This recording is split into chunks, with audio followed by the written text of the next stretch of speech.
Alright, welcome to episode 3 of March Malcontent. Our first fight is going to be Meta Knight against Steve from Minecraft. Yeah, I know Steve's kind of a generic-ish name. Definitely known more than one person named Steve.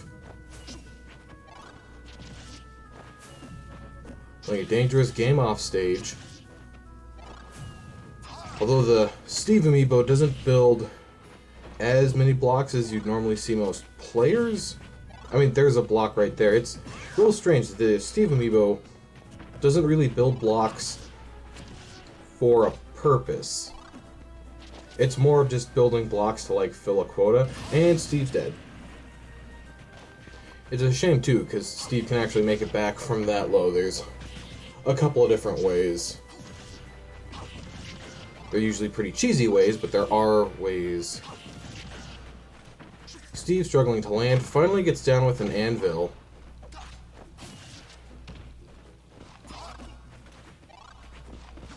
Steve jumping in place for the fun of it, I suppose. The amiibo did successfully summon the crafting table. It's good to know that they can do that.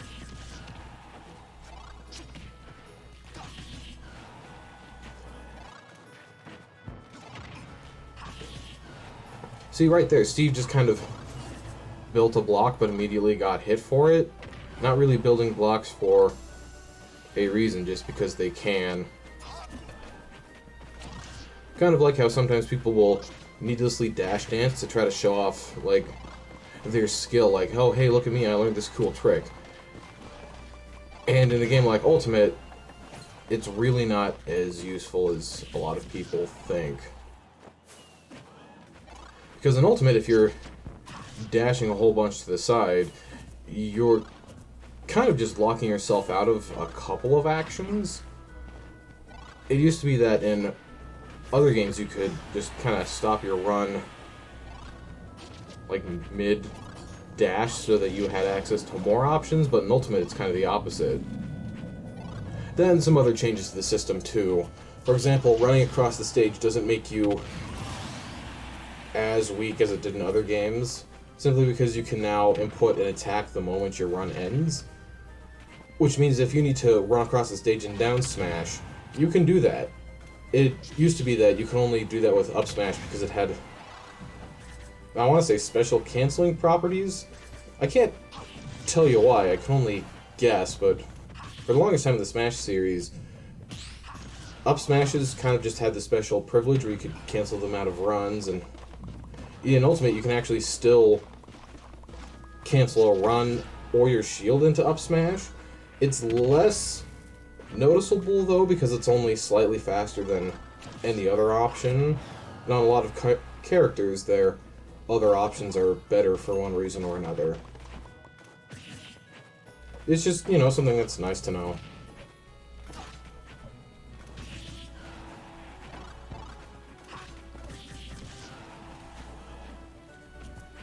Sorry, I must be feeling nostalgic right now. This was the old stage builder theme from Smash Bros. Brawl. I think it might have also been used in a couple other menus, but most notably the stage builder. That was the first game where you could build stages. So I built a lot of them. Some of them were fun, or at least unique or notable to play on. I've since gotten better at making stages. Of all the stages I made back then, there was only one that I kind of considered good enough to remake in Smash Ultimate. And to be fair, it was kind of the most basic stage of all the ones I'd made. Instead of trying to make it off of some sort of gimmick, I just made a stage. Especially under the pretense of, oh yeah, all the others have something weird going on, I'm just going to make a normal stage. Turns out that that's kind of the best to play on. People thought it back then, and now it's fine. It doesn't stand out as much, partially because the proportions and just how the game works is a little different. And I may have made it too long.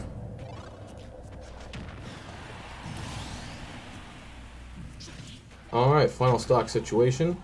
Meta Knight with a 54% lead, 55% lead, 50% lead. Isn't this commentary amazing? Steve just keeps landing with that anvil.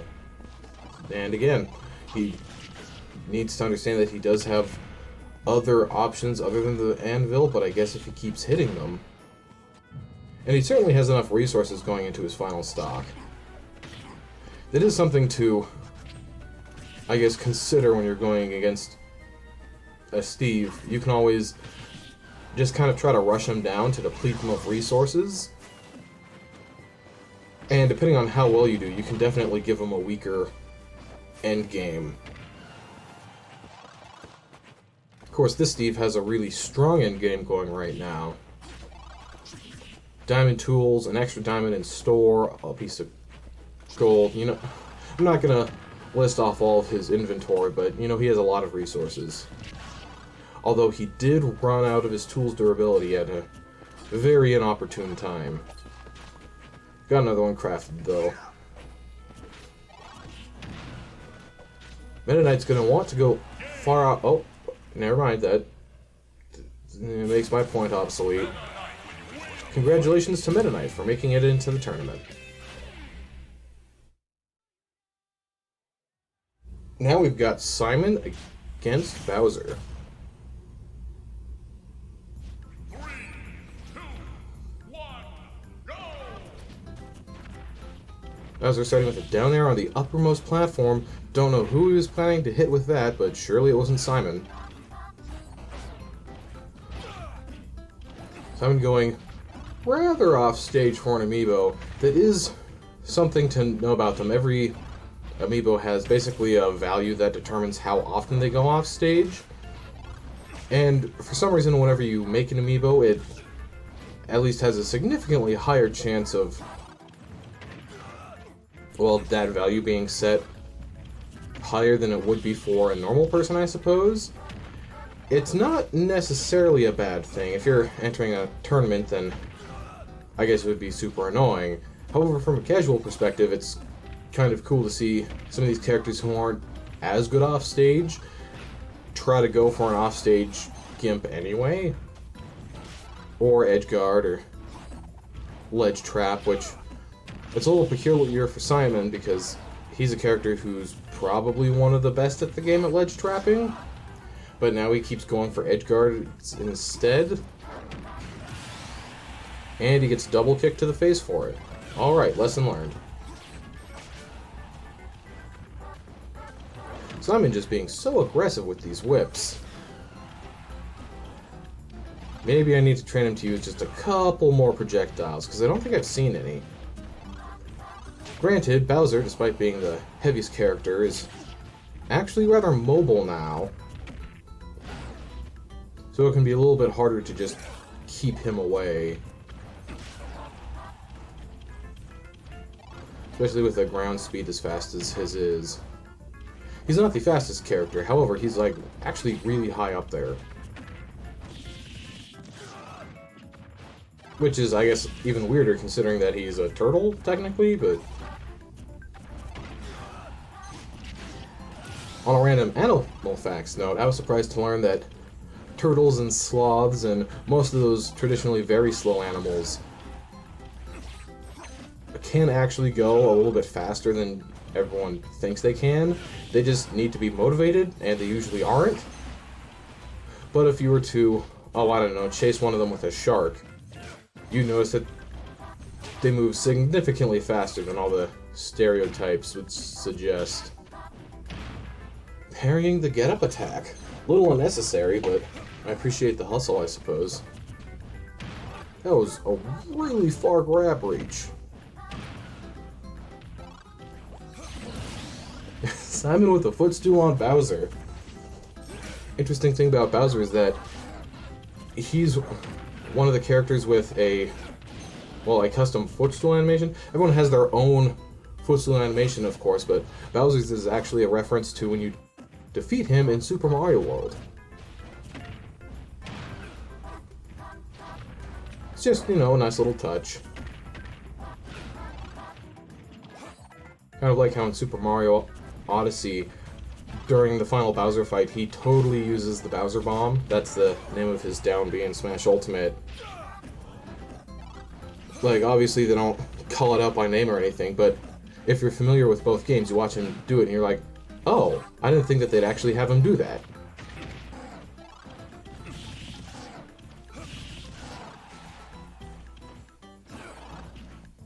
Simon with yet another edge guard. He has been able to mostly pull it back, partially because of that lucky footstool, and he didn't successfully pull it back. Thank you for proving me wrong instantly, again.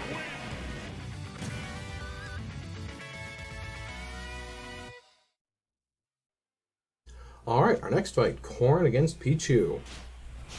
Interesting side note for people who are trying to acquire their own amiibo is that for Fire Emblem Engage, Nintendo remanufactured, I guess, some Marth and Corrin amiibo. Corrin female, to be specific, because she's one of the characters who got more than one physical amiibo copy. I mainly bring this up because for a while, female Corrin was one of the most expensive amiibo. I assume that's a major part of the reason why they selected hers to be one of the two that they added extra. Personally, I specifically think they didn't choose Byleth because, well, everywhere I saw just had a surplus of Byleth, and I can't imagine that my region of America is significantly different from the rest of the world in that respect. That being said, one of my stores for about 3 years just always had Falco. They must have just ordered a whole bunch and then the amiibo craze died down and they just kept selling it, hoping to get rid of the inventory. Marth I don't remember being super hard to acquire, but I'm not going to complain about making these things more available to people, especially since Smash 4 came out so long ago. A lot of people who are maybe interested in collecting amiibo now, people like me who basically wasn't an independent person at the time. Well, I mean, like, I kind of was, but, like, I was new and, most specifically, incredibly poor.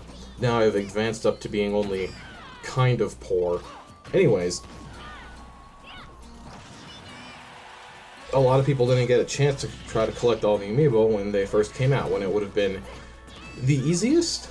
That's a little hard to say because at the very beginning there it was difficult to acquire certain amiibo, but eventually they became a lot more available.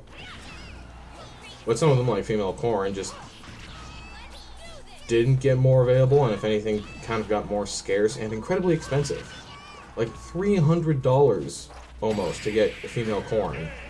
Then Nintendo started selling them for $15. And man, that's the whole match? Well, I hope you really like hearing about the amiibo economy, because that's all I got to talk about that match. Alright, for our next match we have Kirby against Kirby. Which, I guess this merits the discussion of what's going on here. So, some of you may know that I've house ruled and to allow two Kirbys, one of them being the Smash Brothers amiibo Kirby, and one of them being the Planet Robobot amiibo Kirby. It's been used in most of the other Kirby games since then, but basically think of it as the Kirby series Kirby. These Kirbys keep going for the inhales, they can't steal the ability! Anyways, so that's why we have two Kirbys. The Smash Brothers series Kirby is Kirby S. The classic Kirby, or the non-Smash Brothers, the classical series Kirby, is Kirby C. They both have different skins so that you can just kind of follow them in different matches as well. It would be super confusing if they both had the same skin. Smash Ultimate doesn't actually let them be in the match with the same skin, but it would switch one of them. That would be even more confusing still. But yeah, stuff like this is why all the amiibo who have, you know, alternate amiibos available, all of them don't have duplicates in this tournament. I mean, also, I don't have duplicates for most of them, but anyways, on to this match. these Kirbys are kind of equally matched. I mean, obviously, Smash Bros. Kirby is excelling a lot more than Kirby Classic right now. Something you may have also noticed is that they both had different spirit types. What I mean by that is that every spirit can be either a neutral, offense, defense, or grab type amiibo, based off of the spirits you give it. I've started rotating all of the amiibo so that they have neutral spirits now. Back in the day, I just kind of did it whatever. I thought it would be, you know, better for like variants and stuff. But upon reflection, it's just easier if you make them all neutral. I found a method that only uses like 4 spirits, and it makes them neutral in the end anyway. Which, I guess if anyone's wondering, that method is you want to train them up to about level 42. You can go, I think, 1 level in either direction. I haven't done a whole bunch of testing on that. And then you give them the Celebi Spirit, a level 99 Mechafiora Spirit, and then a Kumatora Spirit. It gives them 3-tier auto heal and balances out their stats. Alright, up next, Palutena versus Inkling. A god versus a child with a Super Soaker. Thankfully, you know, power levels are balanced out for Smash Brothers.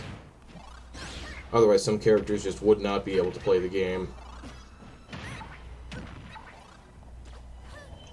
Playing by the edge of the screen, we've... Oh, alright, that's a very quick kill by Inkling. Palutena keeps going for that up throw up smash, but it keeps working. Now a kill from Palutena.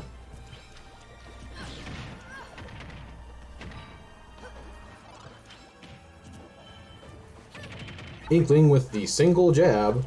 Can't really think of many reasons why you'd want to go for that. Anyone who may not know, the mechanic behind Inkling's ink is that... what? What was that? Okay, anyways. The mechanic behind Inkling's ink is that opponents who have ink on them take more damage from attacks. There's, you know, like a whole formula behind it, but basically all you need to know is that more ink is just more damage. Also, like, the more ink you have, the longer it stays on there.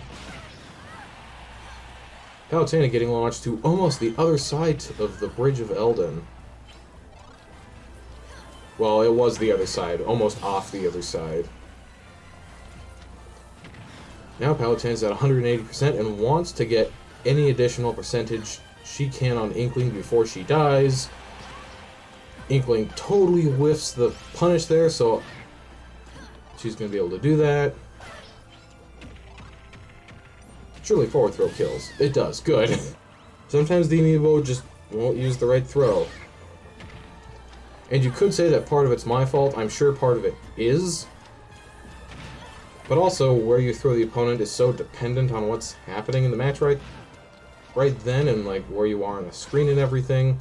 Why does Inkling keep going for down smash? No, is that something I can train out of her? You usually want to go for the up smash because basically the training wheels hitbox, which is on either side of you, it's a tiny hitbox that throws people into the top part of the move. That usually pops the opponents out of the ground and makes sure that they get hit by the explodey part of the attack. Also, Inkling Girl has just been missing the down smash, so obviously that needs to be improved. And that's the game! Again! It's gonna be a real short episode. Alright, now we've got Kazuya against R.O.B. Japanese R.O.B, who has the American R.O.B's skin in-game. I can assure you he is a Japanese amiibo R.O.B, though. A little bit strange because I believe R.O.B's the only character to get regional differences like that. R.O.B just hitting, what was that, like 10 down tilts in a row?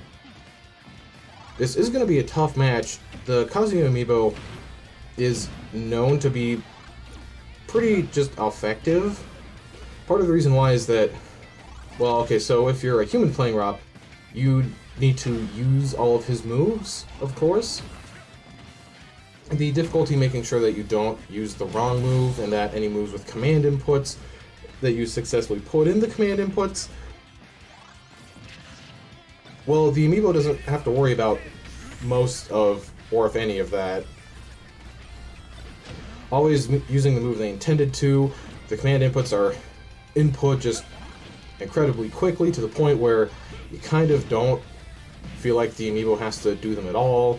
And of course, Kazuya being a DLC character makes him incredibly strong.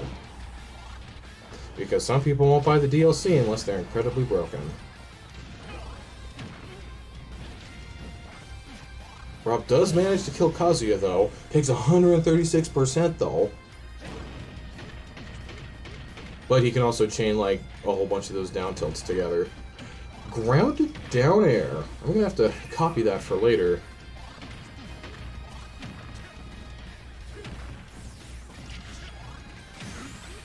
Now, in this tournament, I've sometimes mentioned the random seeding. I need to clarify that that's not bracket fixing, which I vehemently oppose, by the way. Even though apparently all the professionals do it, which I think is kind of messed up. When I say randomly seeded, it's... every amiibo isn't, like, seeded according to their tournament rank or anything. Although once or twice in the past we have given the previous tournament's winner buy into the next year's tournament, just because of how the numbers worked out. But instead of being seeded by performance, they're just all given a random number. Like, no joke, I just pull up a random number generator. And R.O.B's dead. But yeah, so that's when I mean random seeding, I mean random seeding. Alright, next up, Robin against Ike. Battle of the Emblems. Interesting thing about the Robin amiibo is that the physical amiibo is a male Robin amiibo. Of course, I switched it to the female costume because that's kind of what just everyone on Earth prefers.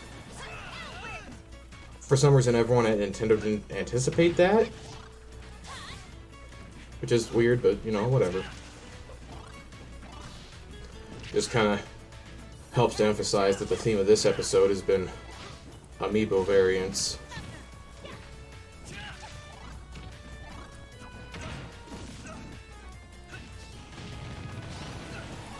Oh, Robin wasting the L-Fire stun to just charge Thoron a little bit more. Normally you'd want to hit the opponent out of it, which then would, by the way, give you extra time, which you could use to, you know, charge up your Thoron Tome.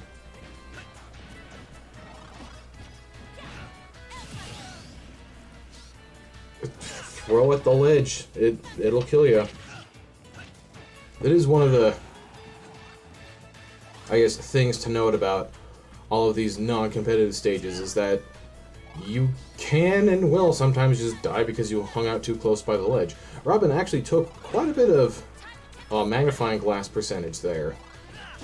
Went for a taunt, which is unfortunate because I thought we'd gotten most of those out at this point.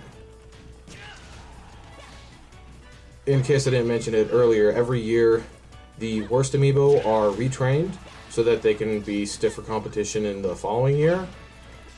And usually the amiibo who taunt don't do as well as those who don't, so they end up getting retrained.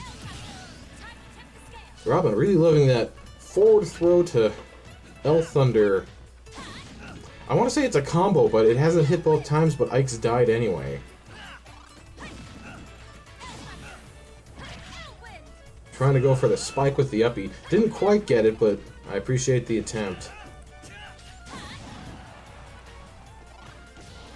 Ike air dodging back to stage. Clever. Normally you would want to use your recovery move. Especially because for Ike's Ether it has so much super armor. Which, I guess the term is kind of a misnomer, because super armor is technically infinite armor. Normally they don't have that anymore though. It's like heavy armor or light armor or some variation on that. It does kind of get into a technicality, though. Man, another 3-star. Okay. R.O.B makes it into the tournament. Alright, for the last match of this episode, we have Mr. Game & Watch against Mario. Mr. Game & Watch being the... I don't know how to put this. He's the easiest amiibo to worry about in shelf space concerns. Because he's flat, he just takes up one of the least amount of space, to be quite honest. Meanwhile, electronically, he's one of the most annoying, mostly because his name is so long. All of the spacing on all of the forms and brackets and everything I've always made has to be calibrated to Mr. Game & Watch's name.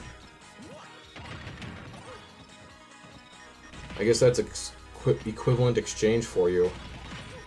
Now, Mr. Game & Watch's up air is really good against amiibo because they don't do much to get out of it. They don't really DI or SDI or anything, so they kind of just keep falling into it again and again. They try to air dodge out of it, but the speed of the projectile is slow enough that it often doesn't work. Now that's a scary proposition. If Mario starts up airing you on big battlefield, because he has 3 tiers of platforms to go through, I don't know how much percent it does, but it's a lot. Because Mario's up air combo is limited only by the number of jumps Mario has, and a platform essentially gives him more jumps. Good grab by Mr. Game & Watch. Mario got his jump back though. Anyone wondering, the time you get your jump back is when your character's feet touch the ground. Which can come into play because when a character grabs you, if you're a really small character, sometimes your feet might not touch the ground.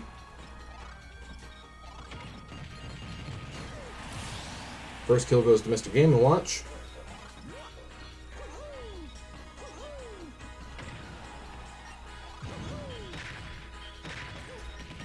Ah, the good old up smash to up smash. No one ever sees it coming.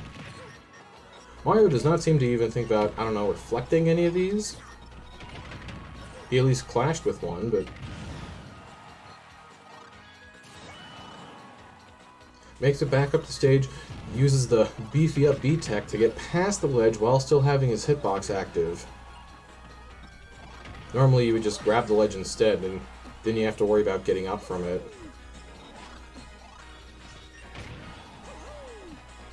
Ah, something you may not have noticed there is that hitboxes can cancel out Mr. Game & Watch's bomb if they hit the bomb itself.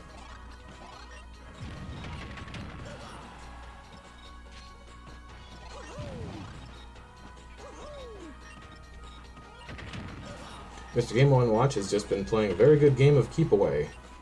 One of the specialties of the character, I suppose.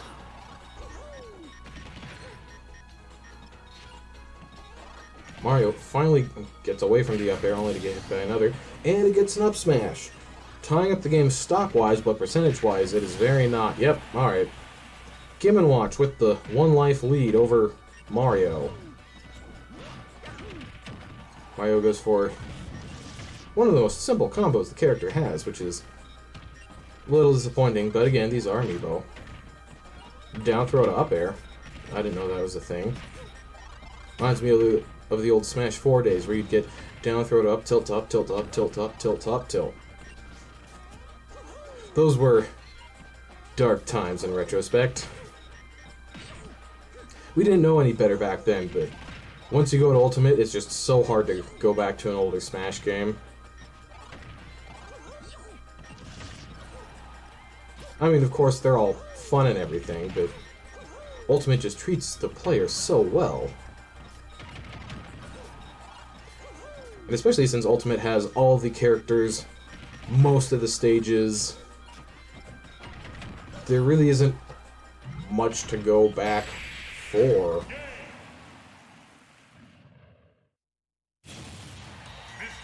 And that seals the deal. Mr. Game & Watch will be making it to the tournament. I hope you've enjoyed this episode of March Malcontent.